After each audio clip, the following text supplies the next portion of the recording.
الحمد لله نحمده ونستعينه ونستغفره ونؤمن به ونتوكل عليه ونعوذ بالله من شرور أنفسنا ومن سيئات أعمالنا من يهده الله فلا مضل له ومن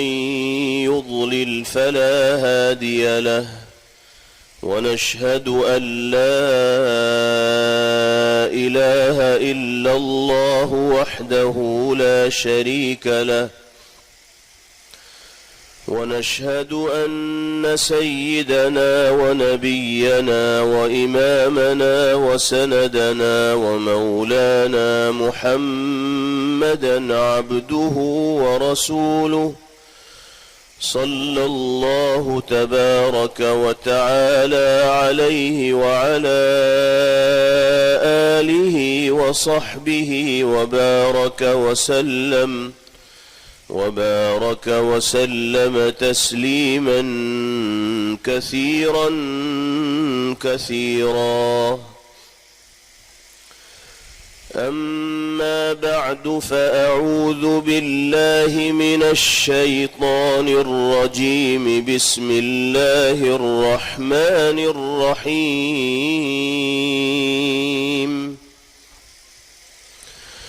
إن في خلق السماوات والأرض واختلاف الليل والنهار لآيات لأولي الألباب الذين يذكرون الله قياما وقعودا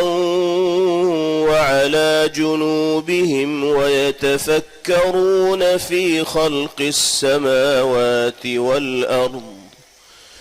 ربنا ما خلقت هذا باطلا سبحانك فقنا عذاب النار.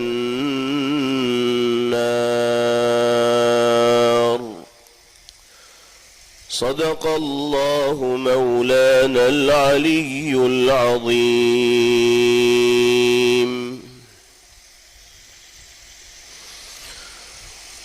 ہم سب کے مخدوم و محترم صدر اجلاس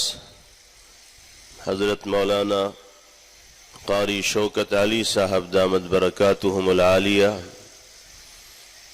یہاں تشریف فرما قابل صد احترام حضرات علماء کرام، میرے بہت ہی محترم بزرگوں، بھائیوں اور نوجوان ساتھیوں، جامعہ عربیہ اعزاز العلوم ویٹ کی دعوت پر ہم سب کا اس دینی اجتماع میں شریک ہونا اور قرآنی اور نبوی پیغامات کو سننے کے لیے جمع ہونا ہم سب کے لیے شرف و سعادت کا باعث و ذریعہ ہے۔ اللہ تعالی دین کی نسبت پر ہمارے اور آپ کے یہاں جڑنے کو اپنی بارگاہ میں قبولیت کا شرف عطا فرمائے، اور جو قیمتی نصائح قرآن و حدیث کی روشنی میں ہمارے سامنے آئیں، باری تعالی ہم سب کو ان پر عمل کی دولت سے بہرور فرمائے۔ میرے بھائیوں، بزرگوں، یہ مدارس اسلامیہ، مکاتب دینیہ اور اسلامی تعلیم کو عام کرنے والے مراکز ہمارے اور آپ کے اسلامی وجود و تشخص و پہچان کے لیے ریڑھ کی ہڈی کی حیثیت رکھنے والے ہیں۔ ہمارے دیار و علاقوں میں موجود یہ اسلامی مدارس اور دینی مکاتب جتنے مضبوط و مستحکم ہوں گے اور ان کے افادے اور استفادے کا دائرہ جتنا وسیع ہوگا، ایمانی اور اسلامی جذبات اسی وسعت کے ساتھ ہمارے اور آپ کے ذہن و دماغ میں اور ہماری اور آپ کی نسلوں کے ذہن و دماغ میں سرایت کرتے چلے جائیں گے، بیٹھتے چلے جائیں گے۔ اگر ہم اپنے دین و ایمان کا تحفظ چاہتے ہیں اور اپنی نسلوں کو شریعت و سنت کے تقاضوں پر عمل پیرا ہو کر زندگی گزارتے ہوئے دیکھنا چاہتے ہیں، صحیح عقائد کا اپنی نسلوں کو حامل بنانا چاہتے ہیں، اچھے اعمال سے اپنے بچوں اور نوجوانوں کی زندگیوں کو مزین و آراستہ کرنا چاہتے ہیں، تو مدارس و مکاتب سے مربوط ہو کر زندگی گزارنی ہوگی، علماء سے وابستہ ہو کر زندگی گزارنی ہوگی، اللہ والوں سے تعلق قائم رکھتے ہوئے زندگی گزارنی ہوگی، دینی فکر رکھنے والے افراد کی رہنمائی کو قبول کرنا ہوگا اور اس علم کی روشنی سے اپنے ذہن و دماغ کو معمور و منور کرنا ہوگا جو ان مدارس و مکاتب کے پلیٹ فارم سے عام کی جا رہی ہے، پھیلائی جا رہی ہے۔ یہ اللہ کا بہت بڑا کرم، فضل، عنایت و احسان ہے کہ اس نے ہمیں اور آپ کو ایسے علاقے میں زندگی گزارنے کی توفیق میسر فرمائی ہے جہاں قدم قدم پر دینی مراکز موجود ہیں، اسلامی مدارس قائم ہیں، قرآن مقدس کی تعلیم کے حلقے لگے ہوئے ہیں، جگہ جگہ ہماری دینی رہنمائی کے لیے حضرات علماء کرام موجود ہیں۔ ہم چاہیں تو آسانی کے ساتھ خود بھی دین کے بنیادی عقائد و مسائل سے واقف و باخبر ہو سکتے ہیں، اپنے بچوں اور بچیوں کو بھی دین کے بنیادی عقائد و مسائل سے واقف و باخبر کرا سکتے ہیں، اپنے دامن کو قرآنی اور نبوی تعلیمات سے بآسانی بھر سکتے ہیں، اور چاہیں تو اسی کی روشنی میں زندگی گزارنا اپنا نصب العین متعین کر سکتے ہیں، مگر یہ سب اسی وقت ممکن ہوگا جب ہمارے دل کی چاہت ہمارا ساتھ دینے والی ہو اور ہم قرآنی اور نبوی علوم کو حاصل کرنے کے سلسلے میں سچی طلب اور حقیقی تڑپ اپنے دل کے اندر رکھنے والے ہوں۔ جب اللہ نے مدارس اسلامیہ اور مکاتب دینیہ کی شکل میں علمی مراکز ہمیں عطا فرمائے ہیں تو ہماری یہ ذمہ داری اور فریضہ ہے کہ ہم ان مدرسوں سے بھرپور فائدہ اٹھانے والے ہوں، اللہ کی اس نعمت کا حق ادا کرنے والے ہوں، اور حق ادا کرنے کا تقاضا یہ ہے کہ ہم میں سے کوئی فرد ایسا باقی نہ بچے جو صحیح طور پر قرآن پاک پڑھنا نہ جانتا ہو۔ ہمارے گھر میں رہنے والے بچوں اور بچیوں میں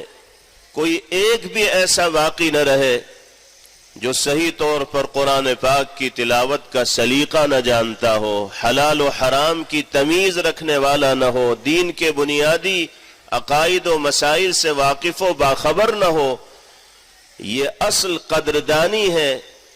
ان مدارس اسلامیہ اور مکاتب دینیہ اور اہل علم کی جو ہمارے علاقوں کے اندر موجود ہیں۔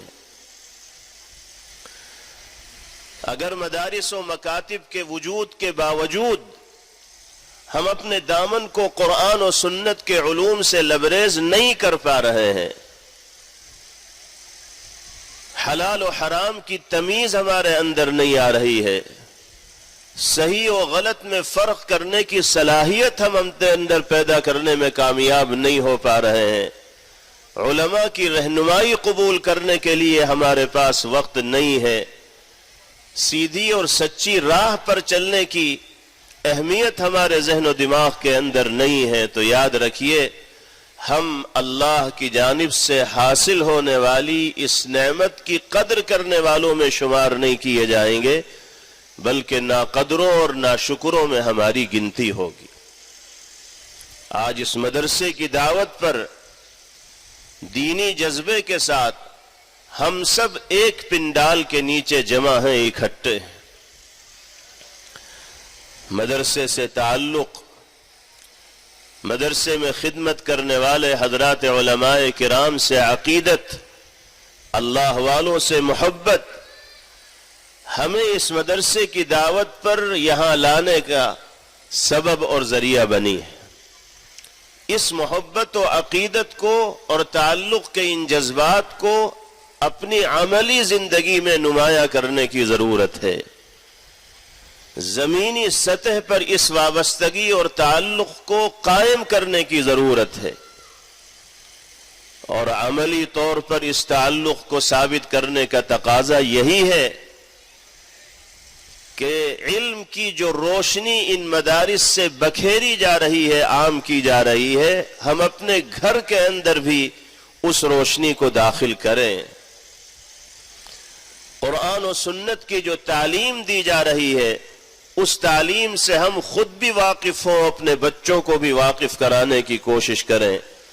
اور شریعت و سنت کے تقاضوں کے مطابق زندگی گزارنے کا جو سلیقہ ان مدرسوں میں سکھایا جا رہا ہے، جس کی تعلیم و تلقین و تشریح ہمارے حضرات علماء کرام فرما رہے ہیں، اسی سلیقے کے مطابق ہم زندگی گزارنے کے عادی اور پابند بنے تو کہا جائے گا کہ واقعتاً عملی طور پر ہم نے مدارس و مکاتب سے اور علماء سے محبت و تعلق اور وابستگی کا ثبوت پیش کیا ہے۔ یقیناً مدرسے کی دعوت پر آپ حضرات کا یہاں تشریف لانا اور دلچسپی کے ساتھ اس دینی اجتماع کا حصہ بننا مدرسے سے آپ کے تعلق و محبت اور وابستگی کی دلیل ہے، اور یہ بھی بہت بڑی نعمت ہے کہ اللہ نے مدارس و اہل مدارس سے قرب، تعلق اور وابستگی آپ کو عطا فرمائی ہے، مگر محض یہاں تک آنے سے وابستگی اور تعلق کا حق ادا نہیں ہوگا۔ حق اگر ادا کرنا ہے تو جو پیغام اس موقع پر دیا جائے گا یا مدارس و مکاتب سے جن علوم کی نشر و اشاعت کی جا رہی ہے، اس پیغام پر عمل کرنا ہوگا، اور ان علوم کو اپنے گھروں کے اندر داخل ہونا ہوگا،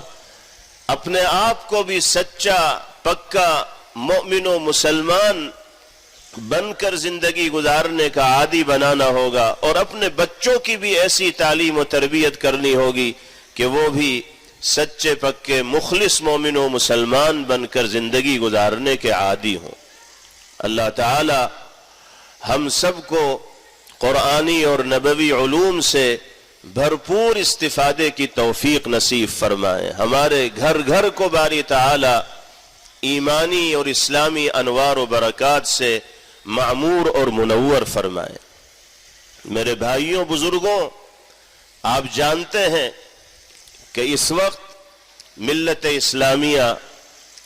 نازک دور سے گزر رہی ہے،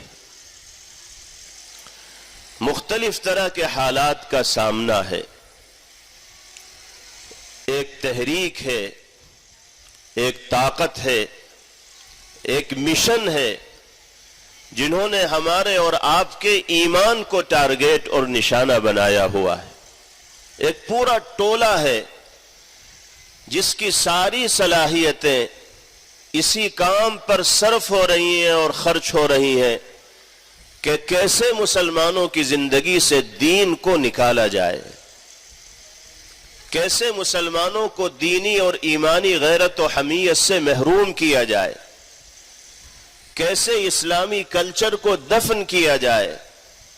کیسے ایمانی شناخت اور پہچان کے حامل مسلمانوں کو ایمانی شناخت و پہچان سے محروم کیا جائے۔ ایک پورا ٹولہ ہے جس کا کام صبح سے شام تک اور شام سے صبح تک صرف یہی ہے کہ مسلمان ایمان کی شکل میں جس عظیم قلادے کو اور ہار کو اپنے گردن کے اندر ڈالے ہوئے ہیں، وہ ہار ان کی گردن سے کیسے نکالا جائے؟ یہ وہ حملہ ہے کہ جس سے سب سے زیادہ حساسیت و نزاکت کے ساتھ مقابلہ کرنے کی ضرورت ہے، کیونکہ ایمان ہی اگر ہمارے پاس نہیں رہے گا تو دنیا جہاں کی دولتیں اور نعمتیں بھی اگر ہمارے پاس ہوں تو ہم اللہ کی نگاہ میں تہی دامن اور خالی ہاتھ تصور کیے جائیں گے۔ یہی ایک جوہر و سرمایہ ایسا ہے کہ جس کی بدولت دنیاوی کامیابیاں بھی ہمارا مقدر بن سکتی ہیں اور اخروی سعادت و سرخروئی بھی ہمارا نصیبہ بن سکتی ہے۔ ہم اپنے ایمان کے تحفظ کے حوالے سے فکر مند رہیں، اپنی نسلوں، اپنے نوجوانوں، اپنے بھائیوں، اپنی بہنوں کے ایمان کے تحفظ کے حوالے سے فکر مند رہیں۔ ذہنی طور پر نوجوانوں کو بگاڑنے میں کوئی کسر نہیں چھوڑی جا رہی ہے۔ سوشل میڈیا کا دور ہے، ایسے ایسے لیکچرز سوشل میڈیا کے ذریعے وائرل کیے جاتے ہیں، عام کیے جاتے ہیں کہ جن کو سننے کے بعد مسلمان نوجوانوں کا ذہن اسلامی قوانین کے سلسلے میں ہی تذبذب کا اور شبہ کا شکار ہو جاتا ہے۔ آپ اگر اپنے سماج و معاشرے میں زندگی گزارنے والے نوجوانوں کی صورتحال کا جائزہ لیں گے تو بہت سے نوجوان آپ کو ایسے مل جائیں گے جو ذہنی اور فکری طور پر اس درجہ ضلالت و گمراہی کا شکار ہو چکے ہیں کہ وہ اللہ رب العزت والجلال کے وجود کے سلسلے میں تذبذب اور شک و شبہ کے اندر مبتلا ہے، اور اب ان کو یہ جسارت و جرأت و ہمت ہونے لگی ہے کہ وہ اپنے ہم عمروں سے یہ دین و ایمان کے سلسلے میں معمولی واقفیت رکھنے والے لوگوں سے باقاعدہ بحث و مباحثہ کرتے ہیں، ان کو چیلنج کرتے ہیں کہ آپ ثابت کرو کہ اللہ رب العزت والجلال کہاں ہیں۔ جب صورتحال اس حد تک پہنچ چکی ہو کہ مسلمان نوجوان ذات باری تعالی کے وجود کے سلسلے میں شک و شبہ کے اندر مبتلا ہے تو پھر ایمان ہی کہاں رہا؟ وہ سرمایہ اور جوہر ہی کہاں باقی رہا جس کی بدولت ایک انسان اللہ کی نصرت و مدد، رحمت و کرم اور تعاون کا مستحق قرار دیا جاتا ہے؟ ایسے ذہن، ایسے دماغ ایک دو نہیں، 10-20 نہیں، سینکڑوں اور ہزاروں کی تعداد میں اپنے سماج و معاشرے کے اندر زندگی گزارنے والے افراد میں مل جائیں گے۔ یہ کوئی معمولی چیز نہیں ہے بلکہ انتہائی خطرناک ہے، اور دینی فکر رکھنے والے افراد کے لیے، امت مسلمہ کے لیے لمحہ فکریہ ہے۔ ہم یہ سمجھ رہے ہیں کہ ہمارا بچہ ہمارے ساتھ زندگی گزار رہا ہے، ہماری تربیت میں رہ رہا ہے، ہماری نگرانی اور نگہداشت میں رہ رہا ہے، ہمیں اس کے ایمان کے سلسلے میں کسی طرح کا کوئی شک و شبہ بھی نہیں ہوتا، لیکن حقیقت یہ ہوتی ہے کہ وہ اسلام دشمن تحریکوں کا آلہ کار بن چکا ہوتا ہے، ان کے ہاتھ کا کھلونا بن چکا ہوتا ہے، ذہنی اعتبار سے ان کی غلامی کو قبول کر چکا ہوتا ہے۔ وہ موقع تلاش کرتا ہے کہ کب وہ خود مختار ہو اور لوگوں کے سامنے اپنے نظریات کا اور اپنے افکار کا برملا اعلان کرے۔ وقت سے پہلے اگر اس طرح کے فتنوں پر قابو پانے کی کوشش نہ کی گئی تو جس تیزی کے ساتھ یہ خرابیاں سماج و معاشرے کے اندر عام ہو رہی ہیں، اگر تیزی کا یہی سلسلہ جاری رہا تو وہ دن دور نہیں کہ جب ہمیں یہ صورتحال گھر گھر دیکھنی پڑے۔ اللہ رب العزت والجلال اس دن سے ہم سب کی حفاظت فرمائے اور اس خراب صورتحال تک پہنچنے سے باری تعالی ہم سب کو محفوظ فرمائے۔ اگر ہم نے اور آپ نے اپنے اور اپنے نوجوانوں کے دین و ایمان کے تحفظ کے حوالے سے فکر مندی کا مظاہرہ نہ کیا، اپنے گھر کے ماحول کو اسلامی رنگ میں نہ رنگا، اپنے بچوں کی دینی تعلیم و تربیت کی فکر نہ کی، ان کو قرآن و سنت کے تقاضوں پر عمل کرنے کا عادی نہ بنایا، ان کے دل میں ایمانی جذبات کو راسخ کرنے کی کوشش نہ کی، تو اللہ کی بارگاہ میں جواب دہی ہمارے اور آپ کے لیے انتہائی کٹھن اور دشوار ہوگی۔ اس لیے کہ یہ اولاد اللہ کی جانب سے تحفے کے طور پر بطور امانت والدین کو عطا کی گئی ہے۔ والدین کی یہ ذمہ داری ہے کہ وہ اولاد کی بھرپور نگہداشت کریں، ان کی تعلیم و تربیت کا معقول اور معیاری بندوبست کریں اور ان کو راہ شریعت و سنت پر چلنے کا عادی بنائیں۔ ہم اپنے اور اپنی نسلوں کے دین و ایمان کے تحفظ میں اس وقت تک کامیاب نہیں ہو سکتے جب تک کہ علم صحیح کی روشنی ہمارے پاس نہ ہو اور اللہ والوں سے، دینی علم رکھنے والے افراد سے ہمارا رابطہ اور تعلق نہ ہو۔ یہ دو بنیادی چیزیں ہیں۔ علم صحیح حاصل کرنا ہوگا اور اللہ والوں سے، اہل علم سے اپنے ربط و تعلق کو مستحکم و مضبوط کرنا ہوگا، اس لیے کہ صحیح علم ہی کے ذریعے انسان کے اندر اچھے اور برے کے درمیان فرق کرنے کی صلاحیت پیدا ہوتی ہے، حق و باطل کے درمیان امتیاز کی صلاحیت پیدا ہوتی ہے، اور جب اللہ والوں کی مجلس انسان کو نصیب ہوتی ہے، اہل اللہ کا قرب انسان کو حاصل ہوتا ہے، علماء سے استفادے کا ذوق انسان کے دل کے اندر ہوتا ہے، تو کوئی باطل طاقت اس پر ہاتھ رکھنے میں کامیاب نہیں ہو پاتی، اس لیے کہ جو نئی چیز اس کی زندگی میں آتی ہے وہ عالم سے رابطہ کرتا ہے، مولانا سے رابطہ کرتا ہے، مفتی صاحب سے رابطہ کرتا ہے، ان کی رہنمائی حاصل کرتا ہے، وہ اس کو بتاتے ہیں کہ یہ کام صحیح ہے، یہ کام غلط ہے، تو دشمنوں کا اعلی کار بننے سے وہ محفوظ ہو جاتا ہے۔ تو یہ بنیادی چیز ہے، اس کا التزام ہماری اور آپ کی زندگی میں یقینی طور پر ہونا چاہیے۔ نمبر ایک، علم صحیح کے حامل بننے کی ہم کوشش کریں، اور علم صحیح وہی علم ہے جو قرآن و سنت کے علوم کی شکل میں مدارس و مکاتب کے ذریعے سے عام کیا جاتا ہے۔ نمبر دو، اللہ والوں سے رابطہ، تعلق اور رشتہ مضبوط سے مضبوط تر بنانے کی فکر و کوشش کی جائے۔ جو حالات ملک کے ساری دنیا کے چل رہے ہیں وہ کسی پر مخفی اور پوشیدہ نہیں ہے۔ ہمارے اس ملک میں کس طرح مسلمانوں کے لیے عرصہ حیات تنگ کیا جا رہا ہے، کیسے ان کو ان کے بنیادی حقوق سے محروم کرنے کی سازشیں رچی جا رہی ہیں، ناانصافی اور ظلم و عدوان کا ایک سلسلہ ہے جو ختم ہونے کا نام نہیں لے رہا ہے۔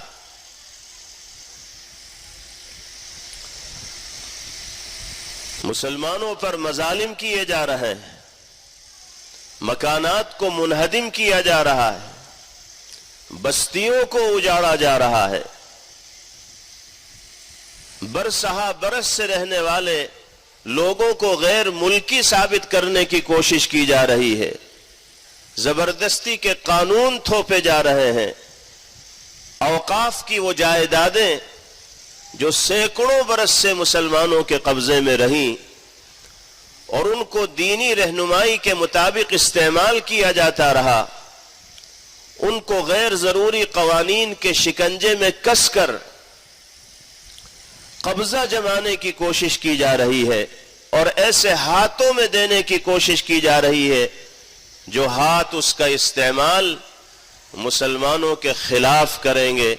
اور واقف نے جس مقصد سے اس زمین کو وقف کیا ہے اس مقصد کے خلاف وہ ہاتھ استعمال کرنے والے ہوں گے۔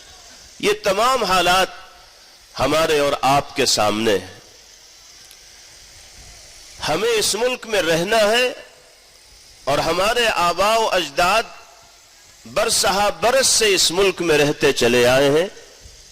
جو طاقتیں یہ سمجھتی ہیں کہ مسلمانوں کا عرصہ حیات تنگ کر کے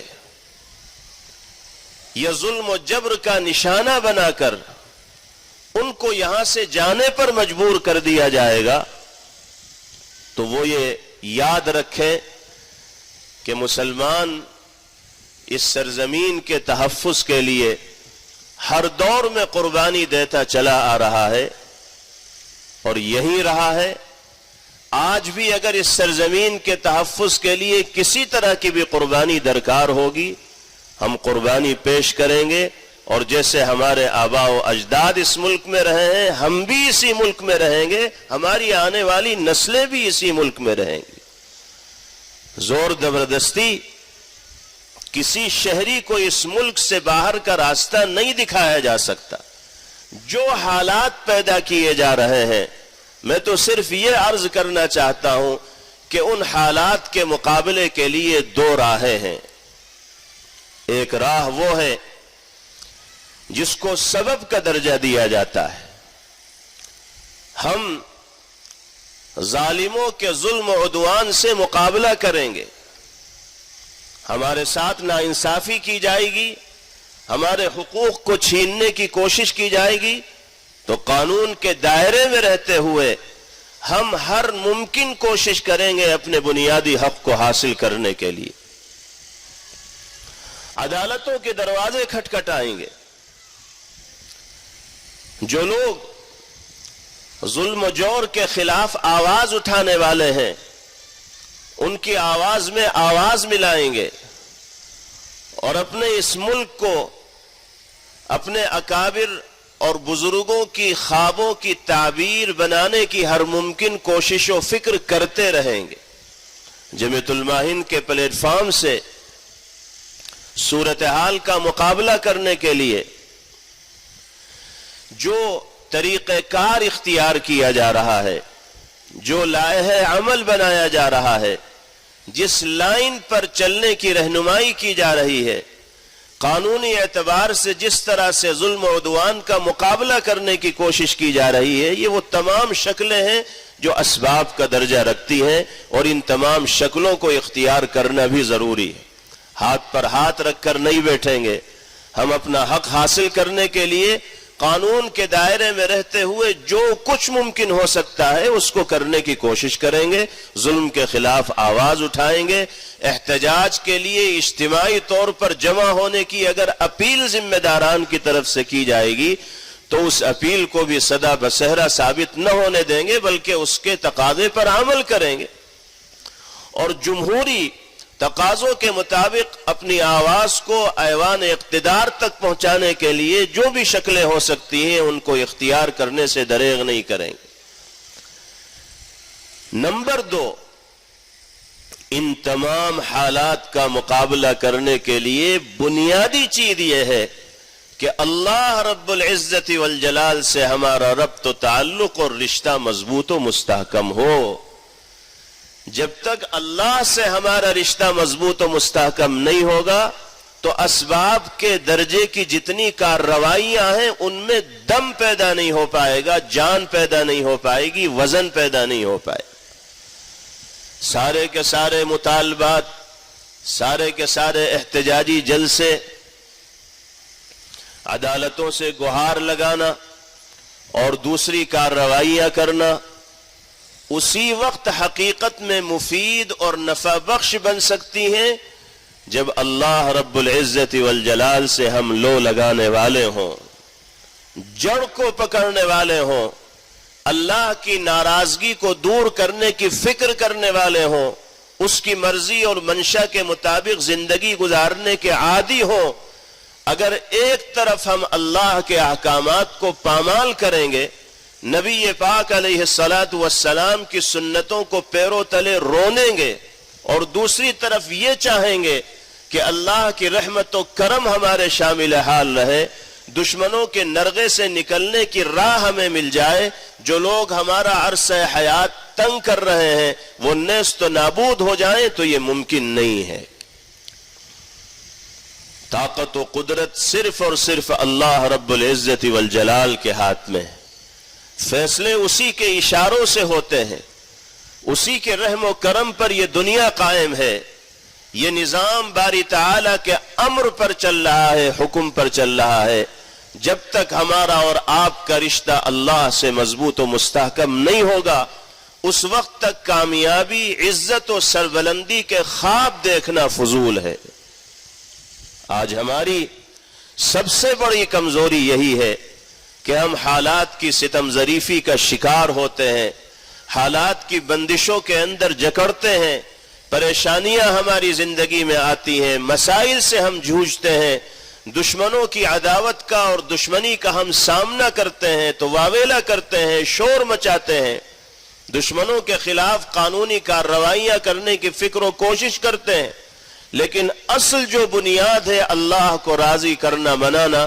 اس کی جانب ہماری توجہ عمومی طور پر نہیں جاتی. چنانچہ آپ دیکھ لیجئے, اتنے مخالف حالات کے باوجود, اتنے سنگین حالات کے باوجود, جب مسلمانوں کے لیے اپنے مدارس و مساجد کا تحفظ مشکل اور دشوار ہو رہا ہے, ایمانی تقاضوں کے اوپر آزادی کے ساتھ عمل کرنا دشوار ہو رہا ہے, قدم قدم پر مسائل پیدا ہو رہے ہیں, اتنے خراب حالات کے باوجود عملی اعتبار سے ہم شریعت و سنت سے کتنا دور ہو کر زندگی گزار رہے ہیں, بیان کرنے کی ضرورت نہیں.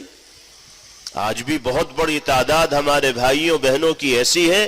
کہ جن کو نماز روزے سے کوئی مطلب ہی نہیں, کوئی لینا دینا ہی نہیں. اللہ کے کلام کی تلاوت کی ان کو توفیق ہوتی ہی نہیں, بلکہ برسر عام وہ کام کرنے کے عادی ہیں جو اللہ کے غضب اور غصے کو دعوت دینے والا ہے. اگر بدعملی کی یہی صورتحال رہے گی تو جن مسائل کا سامنا آج ہم کر رہے ہیں, آنے والے دور میں اس سے سخت مسائل کا سامنا کرنے کے لیے تیار رہنا پڑے گا. ہمارے یہاں شادیاں ہوتی ہیں, اس میں فضول خرچیاں ہوتی ہیں, اسراف ہوتا ہے, ڈیکوریشن کے نام پر لاکھوں روپے اڑا دیے جاتے ہیں, پٹاخے بازی کے نام پر ہزاروں روپے آگ کے حوالے کر دیے جاتے ہیں. عورتوں مردوں کا ان شادیوں میں ایسا اختلاط ہوتا ہے جیسے مسلمانوں میں پردہ نام کی کوئی چیز ہے ہی نہیں. باراتیں آتی ہیں تو ایسا محسوس ہوتا ہے کہ پوری بستی کو انہوں نے شور و غوغا سے سر پہ اٹھا رکھا ہے. بدتمیزی کی حد ہے کہ ڈھول تاشوں کے ساتھ مسلمان بارات لے جاتا ہے. علماء نصیحت کرتے کرتے تھک گئے, سمجھاتے سمجھاتے پریشان ہو گئے. کوئی جمعہ ایسا گزرتا ہوگا جس میں علماء کی طرف سے ان مسائل کے سلسلے میں رہنمائی نہ کی جاتی ہو. اس کے باوجود ہر بستی اور علاقے میں ہر سال اس طرح کی مثالیں پیش آتی ہیں کہ شادی میں وہ تمام کام کیے جاتے ہیں جو اللہ کے غضب اور غصے کو دعوت دینے والے اور اس کی رحمت سے محروم کرنے والے. ایک طرف حالات کی ستم ظریفی ہے, حالات کی سنگینی ہے, اور دوسری طرف ہماری عمومی یہ بدعملی ہے. تو بتائیے مسئلہ حل کیسے ہوگا, پریشانی سے نجات کیسے ملے گی, کامیابی کی منزل تک ہم پہنچ کیسے پائیں گے؟ ہمیں اپنی انفرادی زندگی کو بھی اللہ کی مرضی کے مطابق بنانے کی کوشش کرنی ہوگی, اور اپنی اجتماعی زندگیوں کو بھی اللہ اور اس کے رسول صلی اللہ علیہ وسلم کی مرضی اور منشا کے مطابق بنانے کی فکر و کوشش کرنی ہوگی. شادی بیاہ اور دیگر تقریبات میں حتی الامکان سادگی لانے کی کوشش کی جائے, کم سے کم خرچ میں نکاح کے عمل کو انجام دیا جائے, ولیمے کی تقریب کو منعقد کیا جائے, غیر ضروری رسوم و رواج اور خلاف شرع اعمال کو اپنی تقریبات سے بالکل ختم کیا جائے. نبی کریم علیہ الصلاۃ والسلام نے فرمایا, اعظم النکاح برکۃ ایسرہ مؤونہ, سب سے بابرکت نکاح وہ ہے جو سب سے زیادہ سہولت و آسانی اور کم سے کم خرچ میں انجام دیا جا سکے. آپ نے نکاح کے بابرکت ہونے کے لیے معیار قرار دیا آسانی کو اور کم سے کم خرچ کو. اور ہمارے یہاں صورتحال یہ ہے کہ رشتے ہی سے، منگنی ہی سے خرچوں کا ایسا سلسلہ شروع ہوتا ہے کہ جو ولیمے تک اور ولیمے کے بعد تک تھمنے کا نام نہیں لیتا. لین دین کا ایسا رواج ہو گیا کہ اس کے بغیر شادی بیاہ کی تقریبات کا تصور نہیں کیا جا سکتا. جہیز کے نام پر مطالبات کی لمبی چوڑی فہرست باقاعدہ پیش کی جاتی ہے. زبان سے نہیں کہتے تو دل سے اس کا اظہار ہوتا ہے کہ یہ چیزیں ہمیں ملنی چاہیے. اگر توقع اور امید کے مطابق سامان نہیں آتا تو بچی کو تانوں کا سامنا بھی کرنا پڑتا. رسم و رواج کا ایک ختم نہ ہونے والا سلسلہ ہے. ہر نئی شادی میں نئی رسم دکھائی دیتی ہے. ایک دن خاص کر لیا جس میں سب کے سب پیلے جوڑوں میں دکھائی دے رہے ہیں. چھوٹا ہو یا بڑا، مرد ہو یا عورت، سب کے جسم پر پیلے جوڑے ہیں. کیا ہے بھئی؟ آج مہندی کی رسم ہے، اس میں پیلے ہی کپڑے پہنے جائیں گے. اسی نام پہ کپڑے خریدے جا رہے ہیں. کہاں سے یہ طریقہ آیا؟ اگر قرآن و سنت سے دور ہو کر اللہ کو ناراض کرنے والے اعمال میں مشغول ہو کر ہم زندگی گزاریں گے تو جن مسائل کا اس وقت ہمیں سامنا کرنا پڑ رہا ہے، اس سے زیادہ سنگین اور خطرناک مسائل کا سامنا ہمیں مستقبل میں کرنا ہوگا. اس کے لیے ہمیں تیار رہنا چاہیے. یا تو عملی اعتبار سے اپنے آپ کو صحیح راستے کے اوپر ڈالیں، یا آج سے زیادہ خطرناک حالات کا مقابلہ کرنے کے لیے تیار ہو جائیں. تو مقابلے دونوں راستوں سے ہوں گے. اسباب کے درجے میں جو کارروائیاں ہیں وہ اختیار کی جا رہی ہیں اور آئندہ بھی اختیار کی جاتی رہیں گی، لیکن بنیادی چیز یہ ہے کہ اللہ رب العزت والجلال سے ہمارا ربط و تعلق اور رشتہ مضبوط و مستحکم ہونا چاہیے. اللہ چاہتے ہیں کہ اس کے بندوں کی زبان اس کے ذکر سے سرشار رہے. اللہ چاہتے ہیں کہ اس کے بندوں کے دلوں میں اس کی یاد روشن رہے. اللہ چاہتے ہیں کہ انسانی ذہن و دماغ اللہ کی نعمتوں کا استحضار رکھنے والا ہو. جب اللہ کی نعمتوں کا استحضار ہوگا تو باری تعالیٰ کی نعمتوں کا شکر ادا کرنے کی بھی توفیق ہوگی، اور انسان شکر ادا کرنے والا بنے گا تو اللہ کی اطاعت و فرما برداری بھی اس کا مقدر بنے گی. اور اللہ کی اطاعت و فرما برداری زندگی میں آئے گی تو مسائل حل ہوتے چلے جائیں گے اور کامیابیاں مقدر بنتی چلی جائیں. جناب رسول اللہ صلی اللہ تعالی علیہ وسلم نے حضرات صحابہ کرام رضوان اللہ علیہم اجمعین کی اسی انداز میں تربیت فرمائی، اور صحابہ رضوان اللہ علیہم اجمعین کے ذریعے قیامت تک آنے والے انسانوں کو پیغمبر آخر الزماں صلی اللہ علیہ وسلم نے زندگی گزارنے کا سلیقہ سکھایا. بتایا کہ کیسے صبح ہونی چاہیے، کیسے شام ہونی چاہیے، کیسے تمہاری رات گزرنی چاہیے. رات کے کسی پہر میں آنکھ کھلے تو تمہاری زبان پر کیا کلمات ہونے چاہیے، کس طرح اللہ کی تسبیح و تحمید، تقدیس اور بزرگی کو بیان کرنا چاہیے. سرکار دو عالم جناب محمد الرسول اللہ صلی اللہ تعالی علیہ وسلم کی زبان مبارک سے مختلف اوقات کے لیے جو دعائیہ جملے اور کلمات ادا ہوئے ہیں، ان کا مقصود یہی ہے کہ ایک مسلمان کو ایسی زندگی گزارنے کا عادی بنا دیا جائے کہ وہ قدم قدم اللہ کو یاد کرنے والا ہو. وہ دعائیں اس کو ازبر ہو جائیں، ان دعاؤں کو مانگنے کا وہ اس طرح عادی ہو جائے کہ غیر اختیاری طور پر اس کی زبان پر اللہ کا نام آئے. اور باری تعالیٰ کا نام غیر اختیاری طور پر بھی اگر انسان کی زبان پر آتا ہے تو وہ فائدے سے خالی نہیں ہوتا، نفع سے خالی نہیں ہوتا. جتنی مرتبہ اللہ کا نام لیا جائے گا اتنے ہی فوائد و منافع انسان کو حاصل ہوتے چلے جائیں۔ قرآن کریم میں باری تعالیٰ نے فرمایا ان فی خلق السماوات والارض واختلاف اللیل والنہار لآیات لأولی الالباب۔ آسمان و زمین کی تخلیق میں اور رات و دن کے عدلنے بدلنے میں، نظام عالم میں، نظام کائنات میں بڑی عظیم عظیم نشانیاں ہیں اللہ کی قدرت کی ان لوگوں کے لیے جو عقل رکھنے والے ہیں اور عقل کی روشنی سے دیکھنے والے ہیں، عجائب قدرت کا مشاہدہ کرنے والے ہیں۔ عقل والے کون ہیں؟ جو عقل کا صحیح استعمال کرتے ہیں۔ ویسے تو عقل اللہ نے سب کو عطا فرمائی، لیکن جو واقعتاً صاحب عقل کہے جاتے ہیں، جو عقل کا صحیح استعمال کرنے والے ہیں، وہ کون ہیں؟ الذين يذكرون الله قياما وقعودا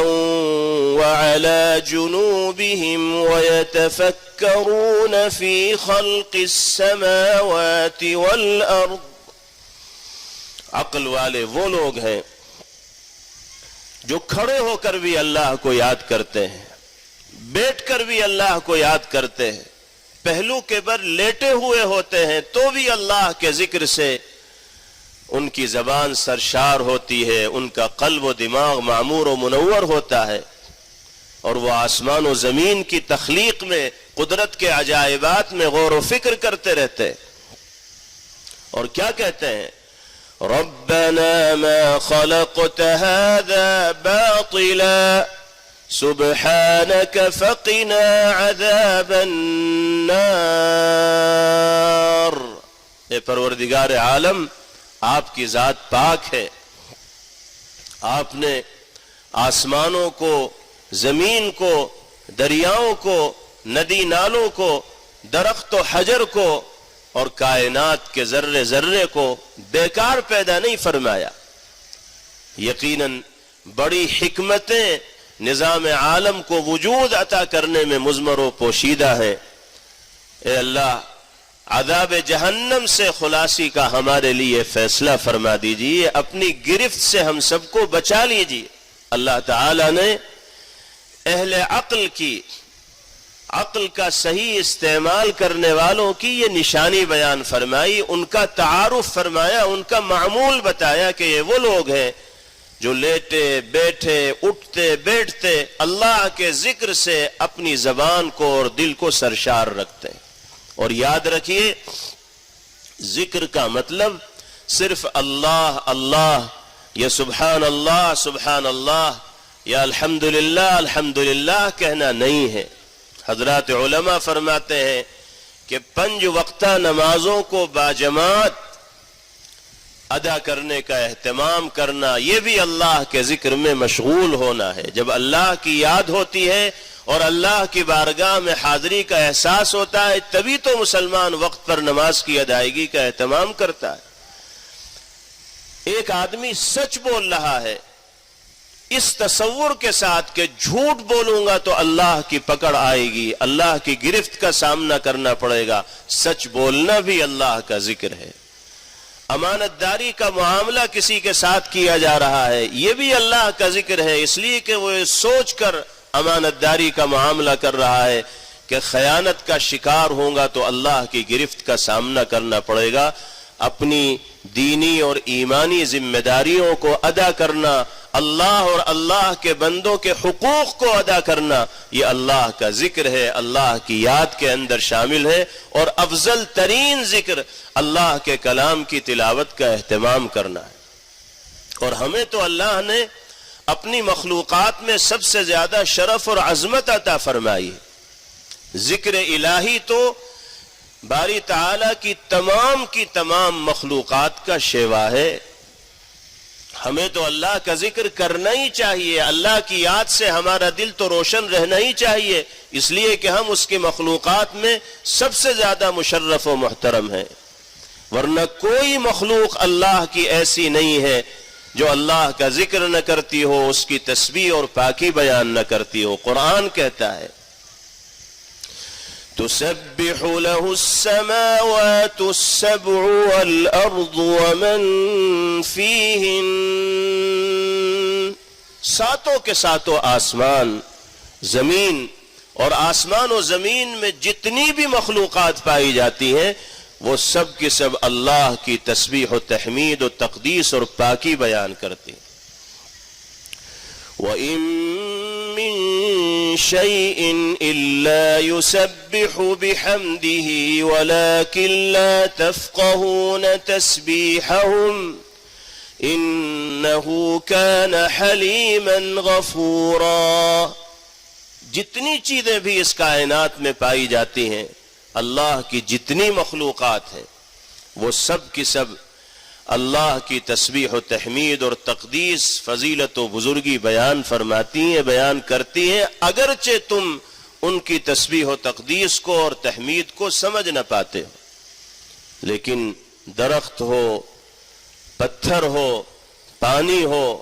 یا دیگر جانور جو دنیا میں پائے جاتے ہیں، یہ سب کے سب اللہ کی پاکی بیان کرتے ہیں، اللہ کا ذکر کرتے ہیں۔ انہو کان حلیما غفورا، اللہ پاک بہت ہی بردبار،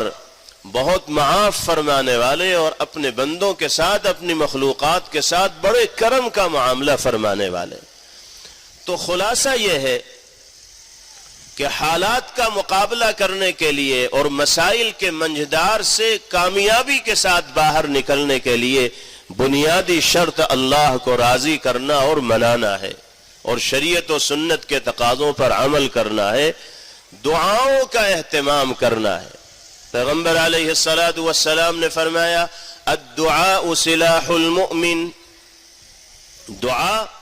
مومن کے لیے ہتھیار ہے۔ جیسے دھاردار ہتھیار سے ایک انسان جان پر حملہ کرنے والے شخص سے اپنا دفاع کرتا ہے، موذی جانور سے اپنا دفاع کرتا ہے، ایسے ہی دعا کے ذریعے ایک پریشان حال انسان اپنے دفاع کا سامان کر سکتا ہے۔ اللہ کی بارگاہ میں گہار لگائی جائے، اللہ سے فریاد کی جائے، اس سے سوال کیا جائے، دینے والی ذات اسی کی۔ حضور پاک علیہ الصلاۃ والسلام نے فرمایا حصنوا اموالکم بالزکاہ وداووا مرضاکم بالصدقہ واعدوا للبلاء الدعاء، فرمایا کہ اپنے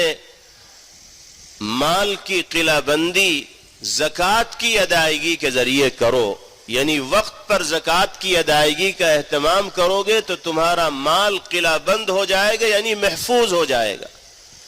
پھر وہ بیکار کے کاموں میں صرف نہیں ہوگا، استعمال نہیں ہوگا۔ وَدَاوَوْا مَرْضَاكُمْ بِالصَّدَقَةِ، فرمایا کہ اپنے بیماروں کا علاج صدقے سے کیا کرو۔ جسمانی طور سے کسی بیماری میں مبتلا ہو جاؤ تو ڈاکٹر و طبیب کے پاس ضرور جاؤ، ان کی دوا ضرور استعمال کرو، لیکن ساتھ ساتھ صدقہ بھی کر دیا کرو، کیونکہ صدقے کو اللہ نے بلاؤں کو دفع کرنے کی طاقت دی۔ اور فرمایا اعدوا للبلاء الدعاء، آزمائش و امتحان کا مقابلہ کرنے کے لیے دعا کو ہتھیار کے طور پر تیار رکھو۔ ایسے ہی کام نہیں بنے گا، دشمنوں پر غلبہ ایسے ہی حاصل نہیں ہوگا، صرف ظاہری تدبیروں کو اختیار کیا جائے دشمنوں سے مقابلے کے لیے اور نمازوں کی پابندی نہ کی جائے، قرآن کی تلاوت کا اہتمام نہ کیا جائے، شرعی تقاضوں پر عمل نہ کیا جائے، اللہ کی بارگاہ میں حاضر ہو کر دعا مانگنے کا اہتمام نہ کیا جائے تو کامیابی اور کامرانی انسان کا مقدر نہیں بن سکتی۔ سرکار دو عالم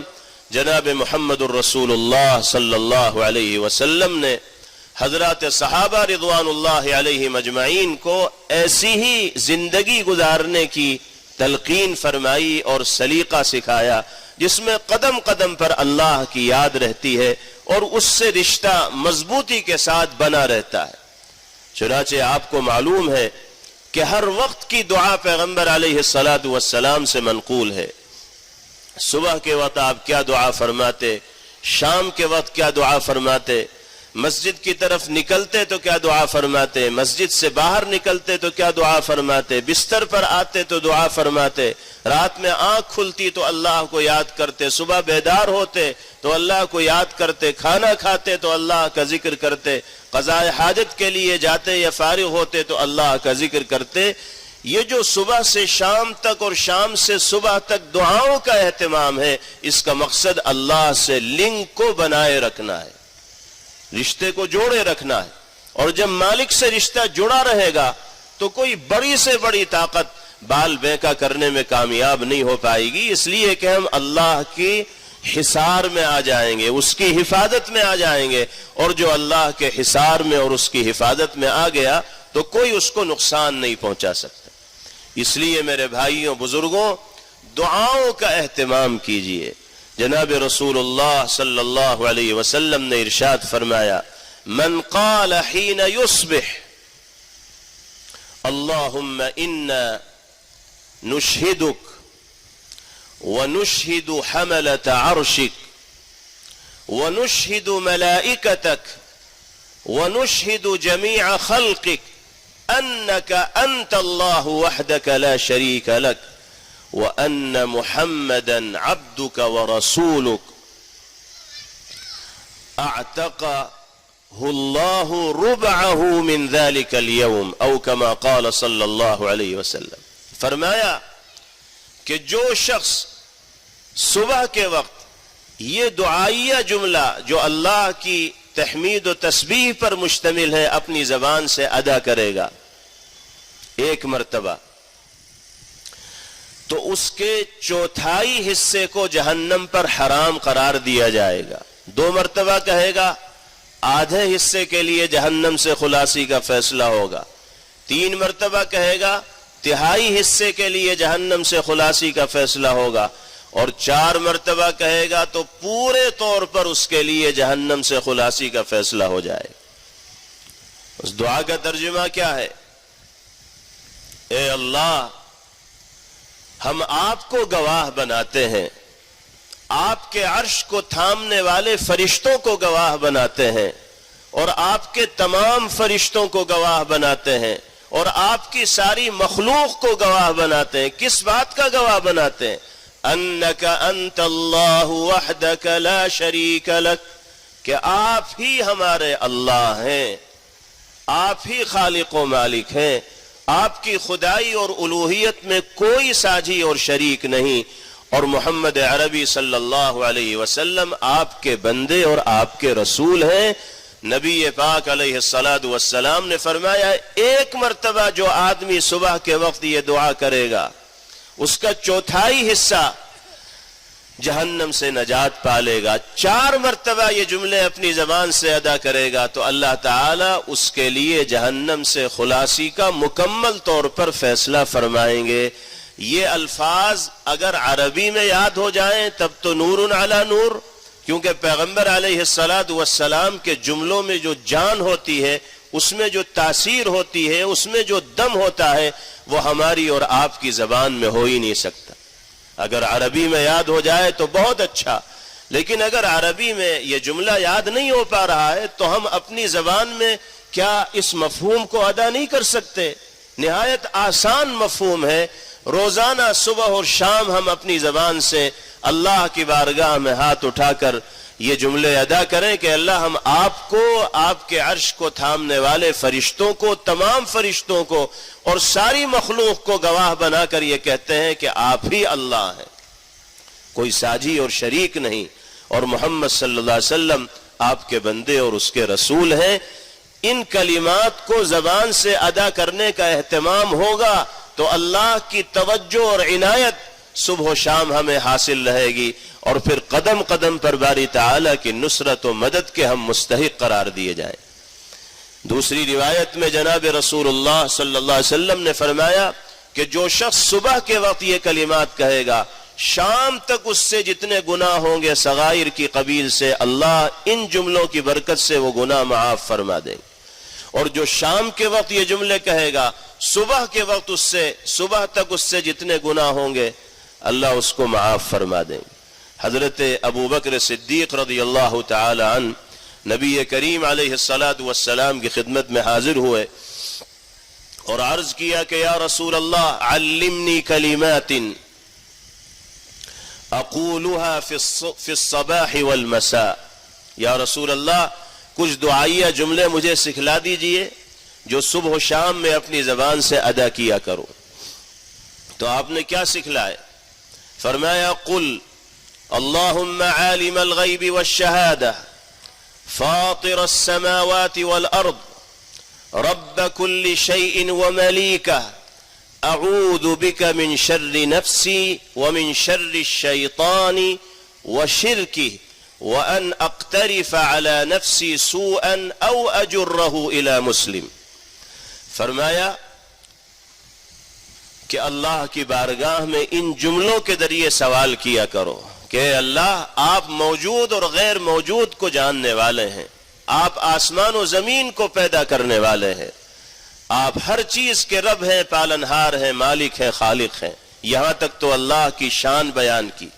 اس کے بعد اپنا مدعا ذکر کیا، اعوذ بک من شر نفسی،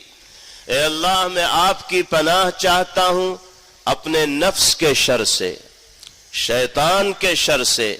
شیطان کے مجھے شرک میں مبتلا کیے جانے سے، شیطان کے جال میں پھنسنے سے، اس بات سے آپ کی پناہ چاہتا ہوں کہ میں کسی برائی کا اور گناہ کا ارتکاب کروں، اور اس بات کے سلسلے میں بھی آپ کی پناہ چاہتا ہوں کہ میں کسی مسلمان کو گناہ میں مبتلا کرنے کا سبب، باعث اور ذریعہ بنوں۔ ساری بات آ گئی اس میں۔ انسان کو معاصی اور گناہوں پر آمادہ کرنے والی جو چیز ہے وہ نفس ہے، شیطان ہے،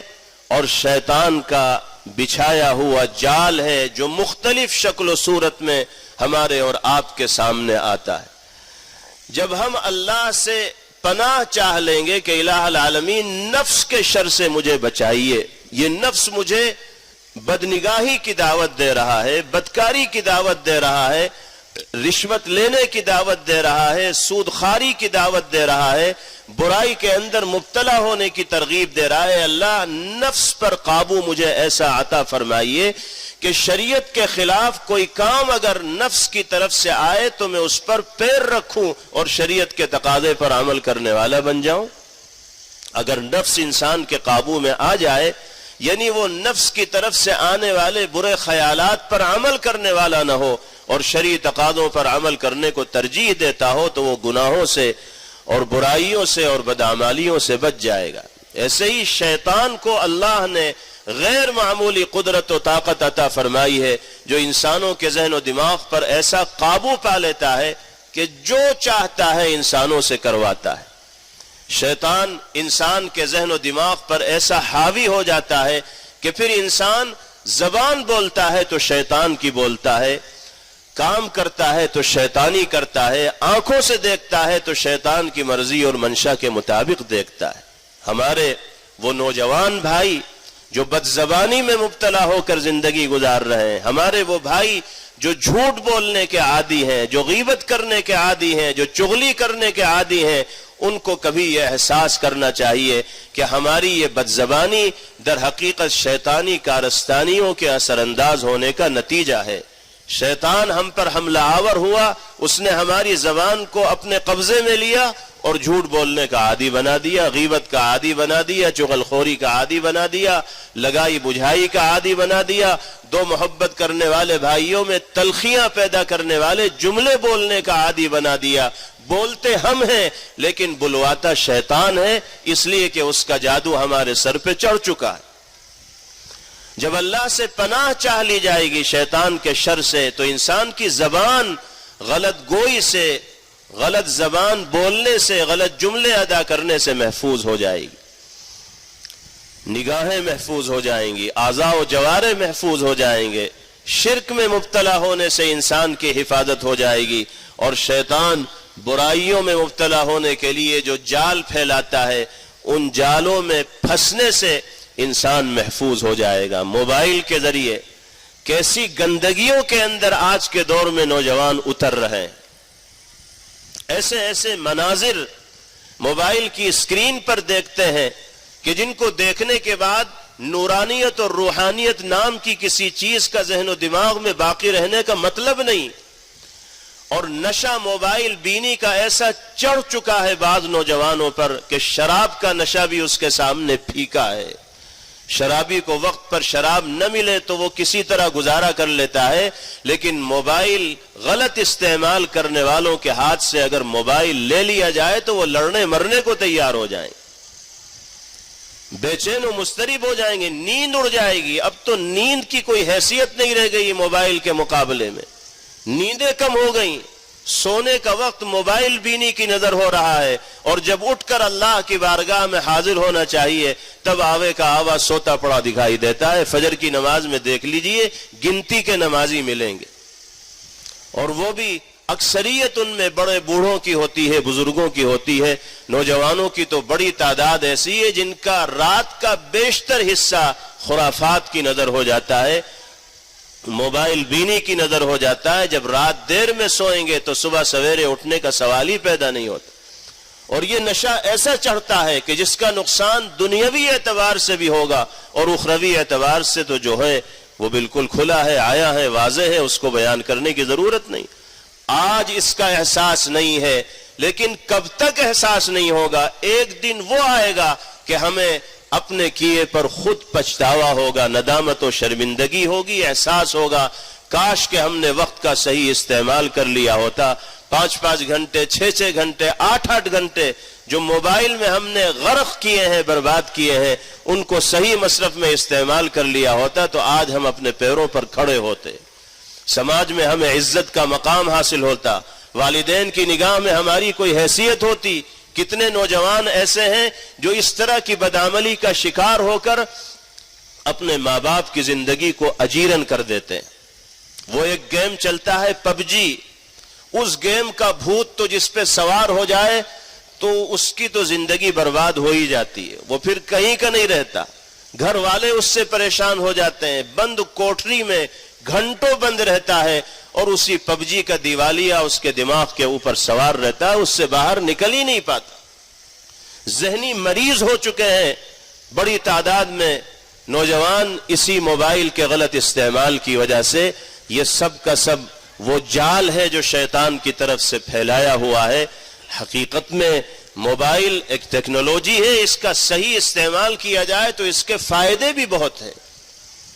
لیکن صحیح استعمال کرنے والے کم ہیں اور غلط استعمال کرنے والوں کی بہتات ہے. قرآن پاک میں